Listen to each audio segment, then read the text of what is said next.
भक्ति और कर्म में क्या श्रेष्ठ है, क्या प्रधान है? क्या कर्म का किया कोई काट सकता है?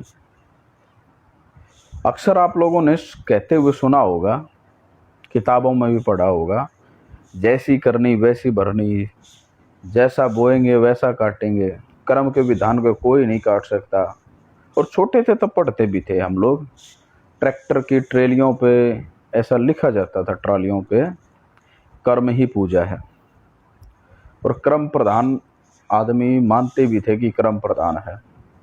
लेकिन जो जो बड़े होते गए तो लोगों से सुनते गए कि भक्ति करनी चाहिए। किस लिए करनी चाहिए? जैसे हम कथाएं भी सुनते हैं कि श्री राम ने बाली को मारा, अगले जन्म में बलिया बन के उसने श्री कृष्ण को मारा। इवन त्रिलोकीनाथ वो कर्म के दंड से बच नहीं पाए, तो क्या आम आदमी बच सकता है कर्म के दंड से?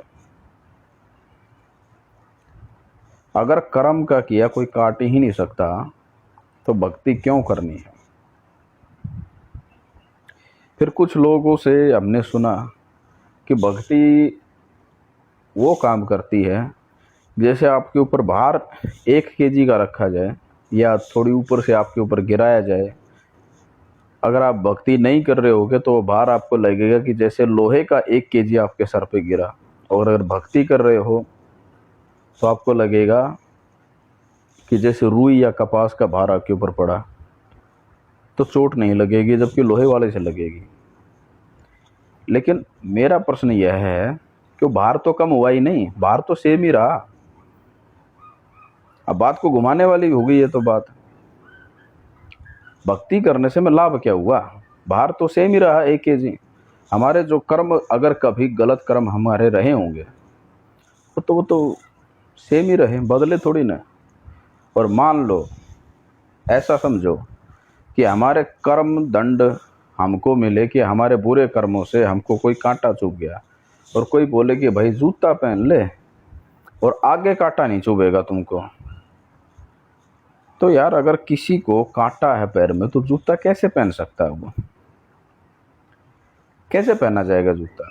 जब कोई आदमी अपने पुराने कर्मों के दंड से दंडित हो रहा है, इतना परेशान है कि भगवान पर उसका विश्वास करना नामुमकिन सा है, तो क्या लगता है भक्ति कर पाएगा?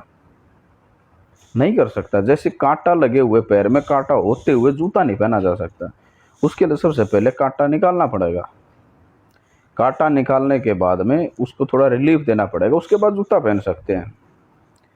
लेकिन यहाँ कितने भी मैं कथावाचकों को या गुरुओं को बोलते हुए सुनता हूँ कि भक्ति करो भाई, भक्ति करो, आपके ऊपर कष्ट आए हैं भक्ति करो। जबकि आदमी चाहता है कि भगवान है तो कष्ट निवारण करेगा।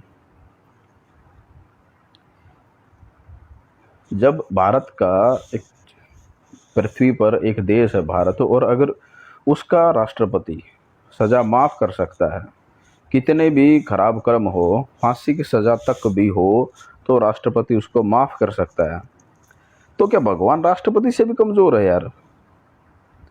क्यों कर्म दंडों को काट नहीं सकता? काट सकता है, बशर्ते हमको सही रास्ता पता हो। कि जैसे हमको ये पता होना चाहिए कि राष्ट्रपति तक ये बात कैसे पहुंचाए, अपना निवेदन कैसे दें, उसको कैसे विश्वास दिलाएं कि अब हम बदल चुके हैं, पुराने नहीं रहे हैं। राष्ट्रपति तो तभी भी माफ करता है ना, तभी जब उसको ये विश्वास होता है कि भाई ये अब सुधर गया, आगे ये कोई भी ऐसा कृत्य नहीं करेगा जो कानूनन दृष्टि से गलत हो। तो भगवान को भी ऐसा विश्वास हमको दिलाना पड़ेगा कि मैं आगे से कुछ भी गलत नहीं करूँगा, और पुराने कर्म दंडों को काटा जाएगा। इवन जब भगवान हम पर भरोसा करेगा, और भगवान हम पर कब भरोसा करेगा? जब भगवान के अनुसार हम ढल जाएंगे।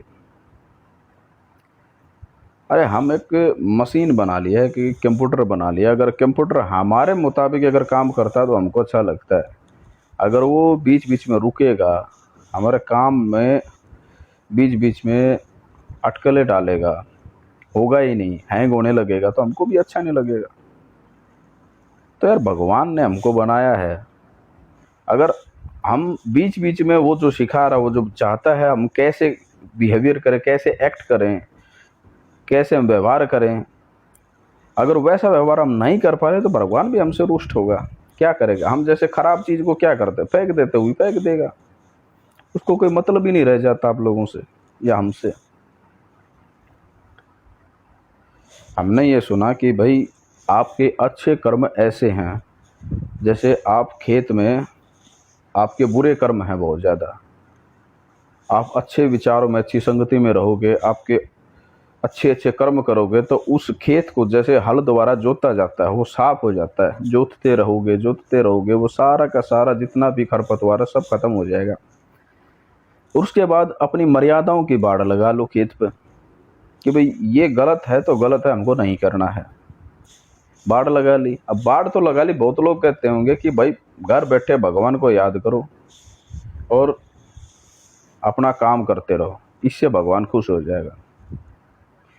अब यही मान के चलो हम भाई घर बैठ गए और घर बैठ के रोटी को याद करते रहो और अपना काम करते रहो, रोटी अपने आप आ जाएगी। कैसे आ जाएगी भाई? उसके लिए गेहूँ उगाओगे, उसके लिए घर लेके आओगे, उसके लिए गेहूँ को पीसोगे, आटा बनाओगे, फिर रोटी बनाओगे, तब जाकर रोटी खाओगे। तो यही जो प्रोसेस है, इस प्रोसेस में से गुजरना पड़ेगा, तब जाके भगवान खुश होगा, तब जाके भगवान मिलेगा।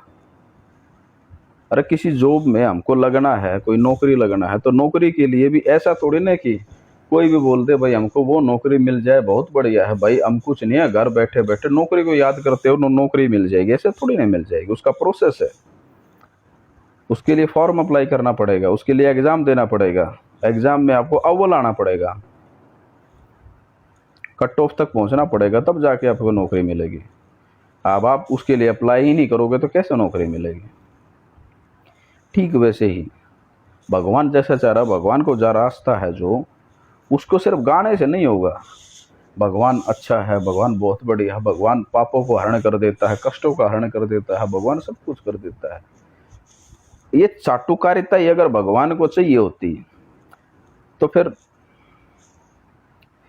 भगवान काहे का? फिर वो भगवान हृदय देखता है, भावनाएं देखता है, चाटुकारिता का क्यों देखेगा वो? हे भगवान आप तो महान हैं, आप तो सब कुछ कर सकते, उसको पता है भाई वो सब कुछ कर सकता है, सर्वशक्तिमान, उसको पता है। वो आप लोगों की हमारी चाटुकारिता से खुश क्यों होगा? उसका प्रोसेस, उसकी प्रक्रिया, उसको अपनाना पड़ेगा।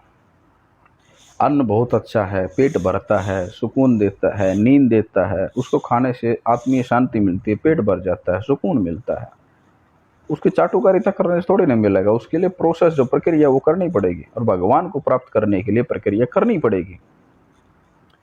भगत के 16 श्रृंगार बताए गए हैं और 16 के 16 जिसमें श्रृंगार होंगे वही भगवान को प्यारा लगता है, प्रोसेस करते हुए भी। और ऐसे भक्ति तो भाई रावण ने भी करी थी, दुरुक्ति हुई। भक्ति तो हिरण्यकश्यप ने भी करी थी, दुरुक्ति हुई। तो अकेले भक्ति से भी नहीं होता। फिर क्या लगता है आपको, कर्म प्रधान है कि भक्ति प्रधान है? या इसके बारे में और खुले विचारों से आए और ज़्यादा वीडियो बनाएं, कैसा लगता है आपको? क्या अगर आप चाहोगे तो मैं थोड़ा और खुल सकता हूँ इन बातों में, अदरवाइज़ छोटी छोटी वीडियो डाल रहा हूँ। जब लोगों को अच्छा लगना लगेगा सुनना तो और भी ज़्यादा डालूँगा, और भी ज़्यादा। बहुत सारी बातें हैं जो मैं कहना चाहता हूँ, बशर्ते सामने वाला जिज्ञासु हो।